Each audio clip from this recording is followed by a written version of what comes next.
Maman, c'est quoi la théorie du complot? Ce soir-là, Kamel est arrivé chez lui, l'air préoccupé. Il a l'impression que le prof d'anglais le sac. J'en ai parlé à Cindy, elle m'a dit « Arrête avec ta théorie du complot ». Écoute Kamel, pour l'anglais on en parle dans 5 minutes. D'abord, laisse-moi te dire que la théorie du complot, ce n'est pas ça. Alors c'est quoi la théorie du complot? C'est quand un groupe de personnes refuse l'explication officielle d'un événement en disant que les gens au pouvoir mentent. Pourquoi mentiraient-ils?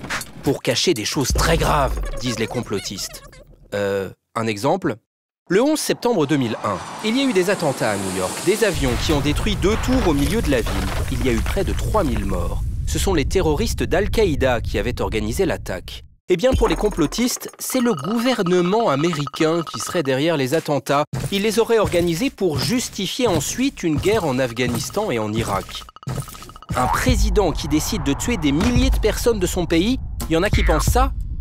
Oui, et ils arrivent à troubler plein de gens en utilisant des détails dont ils grossissent l'importance. Encore un exemple.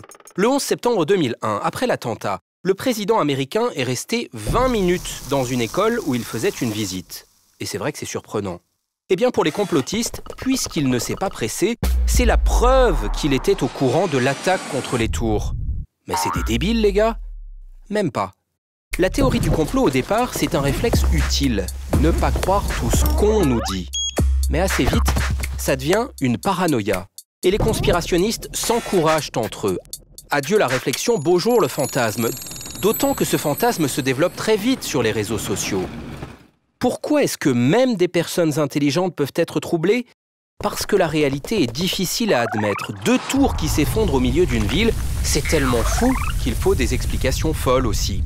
Et parce que l'idée d'un complot conforte un sentiment, le sentiment, à tort ou à raison, que le gouvernement américain ment régulièrement.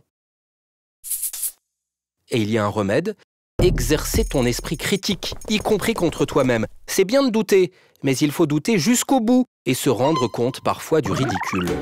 À propos de ridicule, Kamel, tes mauvaises notes en anglais, c'est juste parce que tu ne travailles pas.